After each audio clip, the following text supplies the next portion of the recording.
ассалому алайкум тамошобинони муҳтарам. Нашри навбатии барномаи иттилоотии ахборро аз телевизиони Тоҷикистон мустақиман манзури шумо мегардонем. Дар студия Оишаи Саттор. Фармони Президенти Ҷумҳурии Тоҷикистон дар бораи зиёд намудани андозаи нафақаҳои гурӯҳҳои алоҳидаи нафақагирон ки ба онҳо нафақа аз рӯи маъюбӣ, таъин ва пардохт мегардад. бо мақсади беҳтар намудани вазъи моддӣ ва баланд бардоштани сатҳи ҳифзи иҷтимоии маъюбон мутобиқи моддаи 69 Конститутсияи Ҷумҳурии Тоҷикистон фармон медиҳам. Аз 1 сентябри соли 2021 нафақаҳои маъюбон аз овони кӯдакӣ ки ба онҳо нафақаҳои суғуртавӣ, меҳнатӣ ва иҷтимоӣ дар асоси қонунҳои Ҷумҳурии Тоҷикистон дар бораи нафақаҳои суғуртавӣ ва давлатӣ ва дар бораи таъмини нафақаи шаҳрвандони Ҷумҳурии Тоҷикистон таъин гардиданд, бе назардошти иловапулиҳо ба андозаи 20% нафақаи заминавии муқаррар гардида зиёд карда шаванд.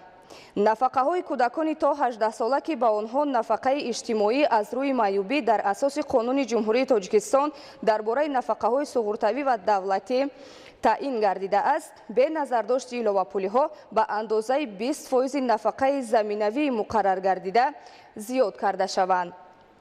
нафақаҳои маъюбони гурӯҳи як ки ба онҳо нафақа дар асоси қонуни Ҷумҳурии Тоҷикистон дар бораи нафақаҳои суғуртавӣ ва давлатӣ таъин гардидааст, бе назардошти иловапулиҳо ба андозаи 50% нафақаи заминавии муқаррар гардида зиёд карда шаванд. ҳукумати Ҷумҳурии Тоҷикистон амалигардонии фармони мазкурро дар соли 2021 аз ҳисоби маблағҳои дар буҷети суғуртаи иҷтимоӣ ва нафақа пешбинишуда таъмин намояд. дар муҳлати 1 моҳ санадҳои худро ба фармони мазкур мутобиқ намояд.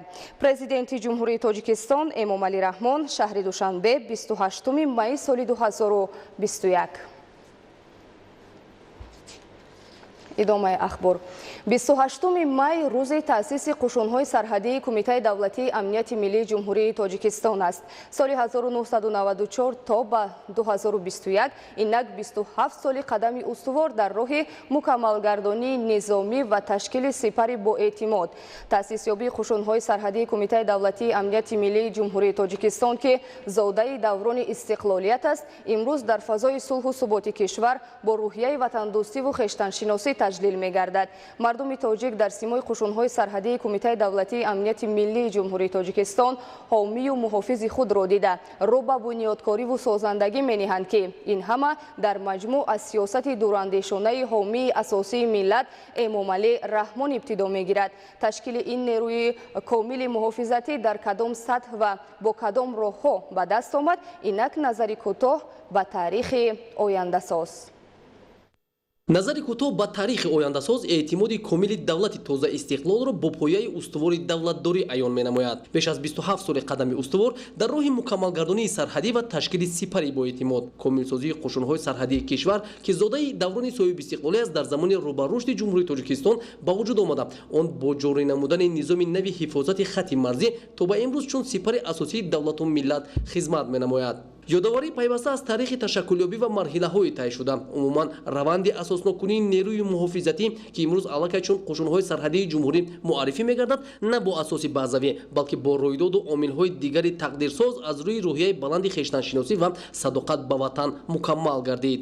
дар ҷараёни таърихи ташкилёбии сарҳади Тоҷикистон бо кишварҳои ҳамсоя, хоса Ҷумҳурии Исломии Афғонистон ки заруратро баъди қарни 19 дар натиҷаи рақобат ба вуҷуд овард, хати марзии кишвар устувор гардида дар замони соҳиби истиқлолии Ҷумҳурии Тоҷикистон бо таъсиси отряду дидбонгоҳҳои сарҳадӣ иқтидори муҳофизатии қушунҳои ҷавони сарҳадӣ пурра ва мукаммал гардонда шуд. инак қадамҳои устувор дар роҳи барқарор намудани суботу оромии ҷомеа, тақвияти сохти конститутсионии кишвар ва дар натиҷа ташкили нерӯи боэътимоди муҳофизатӣ, тавлиди як неҳоди комили муҳофизатӣ ки имрӯз боиси ифтихори давлатдорӣ аст, дар ин давра аз рӯи марҳилаҳои муайян ба даст омад. асос он аст ки барои ташаккули қудрати муҳофизатӣ умуман заминае вуҷуд надошт. дар замони навини давлатдории тоҷикон ки кишвари тоза бунёдро вазъи печидаи ҳарбӣ сиёсӣ ё худ муноқишаҳои дохилӣ фарогир буд, Тоҷикистони тоза истиқлол дар пайи фарогир намудани субот дар кишвар бо роҳбарии фарзанди баромади сарзамин ба мукаммалсозии иқтидори қушунҳои сарҳадии худ шурӯъ намуд. ҳамин тариқ ташкили сипари боэътимоди муҳофизатии Ҷумҳурии Тоҷикистон танҳо бо иродаи қавӣ оғоз гардид. роҳбарияти давлату ҳукумати ҷумҳурии тоҷикистон аз рӯи нахустини таъсисёбии қушунҳои сарҳадӣ дар самти фароҳам овардани заминаҳои муосири меъёрии ҳуқуқӣ, асосҳои зарурии моддию техникӣ, ташаккул ва такмили сохтори идоракунии ҷузъу томҳои сарҳадбонӣ, бунёду навсозӣ ва муҷаҳҳазгардонии инфраструктураи сарҳадӣ, инчунин таълиму тарбияи мутахассисон ва кадрҳои баланди ихтисос тадбирҳои зиёдеро амалӣ намуд. ҳоло иқтидори мудофиавии ҷузъу томҳои қушунҳои сарҳадӣ аз лиҳози таъминот бо кадрҳои соҳибтахассуси ҳарбӣ ва техникаву таҷҳизоти ҳарбӣ хеле мустаҳкам гардидааст. аз рӯзҳои аввали таъсисёбии таъминоти қушунҳои сарҳадӣ бо техникаи ҳарбӣ дар маркази диққати ҳукумати ҷумҳурии тоҷикистон қарор гирифта, танҳо муддати 7 соли охир бо маблағгузории ҳукумати мамлакат зиёда аз 500 техникаи нав ва таҷҳизоти муосири сарҳадбонӣ харидорӣ шудааст. ҷорӣ намудани низом, тақвияти иқтидор ва пурасозии базаи моддию техникии қушунҳои сарҳадии Кумитаи давлатии амнияти миллии ҷумҳурии Тоҷикистон дар замони устуворсозии қадамҳои давлатдорӣ дар самти рушди иҷтимоию иқтисодӣ амалӣ карда шуд. замони соҳибистиқлолӣ барои марзбонони тоҷик хоса нуқтаҳои сарҳадӣ ки дорои отриадҳои пуриқтидор мебошанд, давраи мутобиқшавӣ ба меъёрҳои муосир ва комилгардонӣ аст. дар ин давра бо таваҷҷӯҳи хосаи роҳбарияти давлату ҳукумати мамлакат дидбонгоҳҳои нав бунёд гардида, ҳамаи он бо технологияи замонавии санҷишӣ ва алоқа лавозимоти пешқадами ҳарбӣ ҷиҳозонида шуданд. бо мақсади таъминот ва беҳдошти шароити маишии қушунҳои сарҳадӣ дар самти таъмини амнияти сарҳадии давлатии ҷумҳурии Тоҷикистон бо ҳидоят ва роҳбарии сарвари давлат Эмомалӣ Раҳмон дидбонгоҳҳои нави сарҳадӣ сохта ба истифода дода шуданд ки тавассути имконоти фарроху муосири муҳайё гардида, имрӯз сарҳади давлатии кишвар пурра бо иқтидор ва имконоти худӣ муҳофизат карда мешавад. дар раванди мутобиқсозии низоми фаъолияту хизмат дар дидбонгоҳҳо ва қисмҳои сарҳадӣ, нахуст барои хизматчиён хобгоҳ, утоқҳои замонавии кори афсарон, ошхона, ҳаммом, хонаи фароғатӣ, мошинсарой бо техникаҳои муосири ҳарбиву навигатсионӣ ва майдончаҳои варзишӣ бунёд гардидаанд.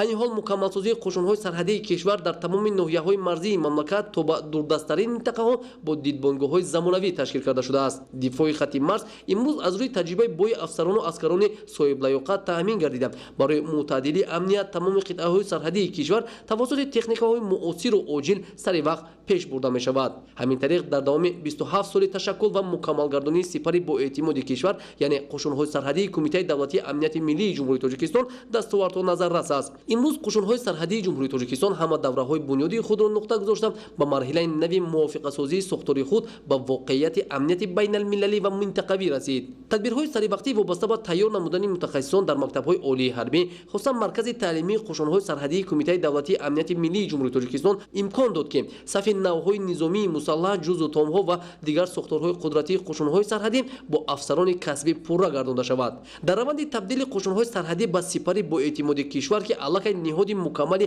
ҳифозатии марзи давлатӣ дониста мешавад, нахуст мустаҳкам намудани иқтидори мудофиавӣ дар заминаи сохтори ташкиливу штатӣ, таъминоти моддиву техникӣ ва пуррагардонии сафи артиши марзбонӣ бо мутахассисони касбӣ ба вуҷуд омада, амнияти давлату миллат, ҳаёти осоиштаи ҷомеа ва пешрафти тамоми соҳаҳои иқтисодиву иҷтимоӣ, тартиботи ҳуқуқӣ, таъмини волояти қонун, пешгирӣ ва мубориза бар зидди ҷиноятҳои муташаккили берунӣ, пеш аз ҳама оромиву осудагӣ дар кишвар пойдор гардид. дар давраи ташаккул ва мукаммалгардонӣ қушунҳои сарҳадӣ бо такя ба сиёсати созандаи президенти ҷумҳурии Тоҷикистон ба як нерӯи асили муҳофизатӣ ба сипари миллӣ табдил ёфт ки имрӯз он чун иқтидори боэътимоди миллат пазироӣ мегардад ва Тоҷикистон бо пойдории оромиву субот кишвари мустақилу тавону ва қудратманд дар минтақа баҳо мегирад. худшиносӣ ва худогоҳӣ бузургтарин василаи арҷ гузоштан ба арзишҳои миллӣ буда, он ҳамчун сипари боэътимоди тафаккуру маънавиёт ва рушди зеҳнии ҳар фард дар роҳи ҳимояи манфиатҳои миллӣ нақши босазо мегузорад. дар ин раванд зиракии сиёсӣ ва андешаи меҳанпарварӣ дар заминаи осоиш ва таҳкими сулҳ асоси рушд мегардад. манучеҳри Сулаймон мавзӯъро шарҳ медиҳад. дар раванди густариши падидаҳои нави замони муосир, хоса омӯзиши тамаддунҳо асолати миллӣ арзиши бузург дошта, барои ҳифзу нигоҳдошти дастовардҳо аз бархурдҳои маҷози худшиносӣ чун рисолати муҳими шаҳрвандӣ тақозо мегардад. ин аст ки дар ҷараёни афкори ҷаҳонишавӣ ки дар фазои маҷозии ҷаҳон ё худ майдони фароғи иттилоотӣ марҳилаи афзоиши гуногун андешиҳо дониста мешавад, танҳо зиракии сиёсӣ, ҷаҳонбинии васеъ ва бархурдорӣ аз равандҳо, муҳимтар аз ҳама дониши амиқ метавонад омили пешгирикунандаи таъсири манфӣ ба арзишҳои миллӣ гардад.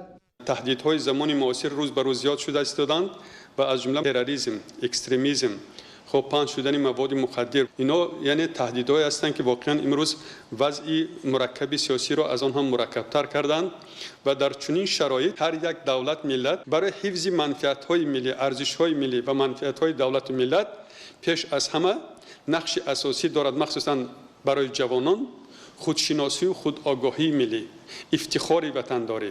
یعنی شخصی خودشناس و خودآگاه دارای افتخار بلند وطنداری کوشش میکند که در همه کار و پیکارش، در همه گونه فعالیتش پیش از همه منفعت دولت و ملت در جای اول باشد. در شرایط کنونی تفکر جوانان خصوصا رشد ذهنی و دانش‌های علمی مهم بوده، با در نظر داشت اولویت‌های ملی، پاسداری دستاوردها و دیگر ارزش‌های مهم ملت از جهانبینی وسیع و زیرکی سیاسی وابسته است. برای تشکل انمی خودشناسی خودآگاهی ملی نقشی سرکرده از عائله، بعد مکتب تحصیلات عمومی، مکتب عالی، جامعه و وسایط اخبار عامه بسیار هم بزرگ است. در همین 30 سال استقلالیت دولتی جمهوری تاجیکستان امروز خودشناسی خودآگاهی ملی جوانان ما در سطح ضروری قرار دارد. در بین همون مثلا جوانان هم یعنی قشرهای آسیب پذیری هستند که بعضا با تاثیر فرهنگ بیگانه، تاثیر گلوبالیزاسیون طرفهای مثبت دارد، منفی دارد. ما مثبتش باید قبول کنیم لیکن منفیش باید پیشگیری کنیم.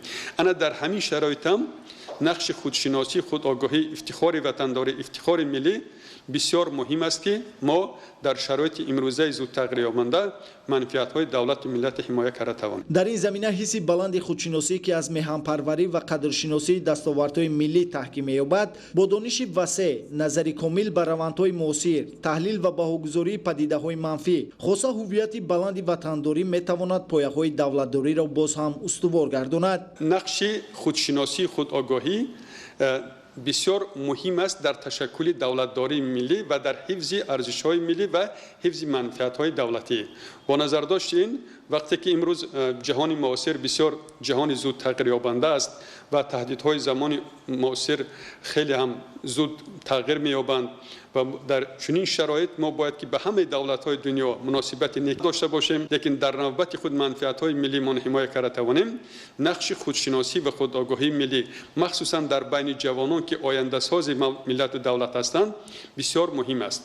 در این سمت به حیث فرزند باننگ ملت پیشه کردن حق‌بینی و کارهای نمونوی، پاکیزگی زبان و عقیده سالم و سازنده در عمل در واقع تحکیم بخش جریان پیشرفت کشور می‌گردد که از هر یکی ما تنها رسالت شهروندی و وطنداری خودشناسی را تقاضا می‌نماید. منوشهر سلیمان، فرهادی واسع، مقصد اخبار. دومی سالهای صاحب استقلالی با توجه مخصوص حکومت جمهوری تاجیکستان تکمیل انفراستراکچور راه و نقلیات عملی کرده شده، مخصوصا در دایره تطبیق برنامه‌های مشخص شاهراه‌های بین المللی به استانداردهای زمان معاصر مطابق کرده می‌شوند. در همین زمینه در قطعه شکف قلعه خم به راه اتومبیلگرد کلوب قلعه خم 90% کارهای زمینی انجام یافته. در مسافت 13 کیلومتر منفرش‌کنی قبط دومی راه به آخر رسیده است. شرح بیشتری موضوع در گزارش همکارانمون.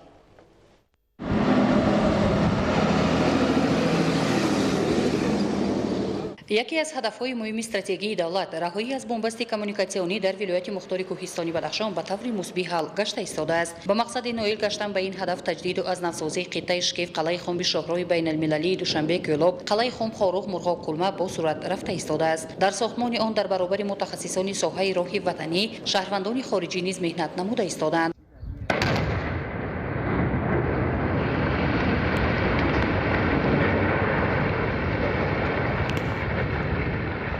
یکی از نقشه‌های مهم ساختمان نقب ماشین‌گذار میباشد که با بنیاد آن حرکت نقلیات اتومبیلگر به حد امکان بهتر می‌گردد. برای بنیاد این انشاءات مرکب مهندسی با نیروی هیئت مهندسی تکنیکی که بیشترشان راهسازان تاجیک میباشند، کارهای کفش‌کنی، سیمبندی، آماده نمودن حلقه‌های آهنی و دیگر کارهای مهم جریان دارد. تجدید و از نوسازی قطعه شکیف قلعه خم به راه اتومبیلگرد با جلب 82 عدد تکنیک و مکانیزم‌های راهسازی با صورت ادامه یافته ایستاده است. از روی لایحه 25 کیلومتر و 640 متر راه موافق معیارهای حاضر زمان ساخته می‌گردد. از روی اطلاع مهندس راهساز محمد جان شیرینجانов عین حال 90% کارهای زمینی انجام داده شده، دیگر کارهای ساختمانی در جریانند. در دایره لایحه کارهای زمینی 1,200,000 متر مکعب میباشند و ساختمان عین حال با درجه بلند با سطح بلند کاری رفته ایستاده است. کارهای ساختمانی از طرف شرکت چینایی چاینا رود ساختمان راهها و کوپرک‌ها ادامه دارد. дар рафти суҳбат бо муҳаммадҷон ширинҷонов маълум гашт ки дар сохтмони роҳ аз тарафи ширкати машваратчӣ мутахассисони соҳибтаҷриба аз кишварҳои чин, корея ва арабистон рафти корҳои сохтмониро назорат мекунанд. дар бунёди роҳ 409 нафар мутахассисон ва коргарони муҳандисии техникӣ ба кор ҷалбанд. 374 нафаре аз онҳо аз ҳисоби сокинони маҳаллӣ мебошанд. ба ин васила ба ҳадди имкон дар ноҳияи Дарвоз сатҳи бекорӣ коста мегардад. иловатан дар рафти корҳои сохтмонӣ коргарон маҳорати худро сайқал медиҳанд. дар назар аст ки роҳи автомобилгард аз ду хатти ҳаракат иборат буда, паҳноии он ба 12 метр мерасад, қисмате мунфарш карда бошад 7 метрро ташкил медиҳад. ба мақсади аз таровиши обҳои мавсимӣ эмин нигоҳ доштани он, дар ҳар ду тараф ҷӯйборҳои обпарто сохта мегарданд. аллакай қисмати зиёди корҳои сохтмонӣ анҷом дода шуданд. васеъкунии роҳ дар хамгаштҳо идома ёфта истода, то моҳи август ҳамаи корҳои сохтмонӣ анҷом дода мешаванд. роҳи мазкур мувофиқи меъёрҳои ҳозиразамон сохта гардида, дар баробари мунфаршкунӣ дар ин мавзеъ як адад пул ва нақби мошингузар ки зиёда аз 300 метр дарозӣ дорад, бунёд мегарданд. биёндагони гиромӣ, нашри навбатии барномаи иттилооти ахбор ба анҷом расид. барномаҳои дигари телевизиони Тоҷикистон идома доранд. бо мо бимонед.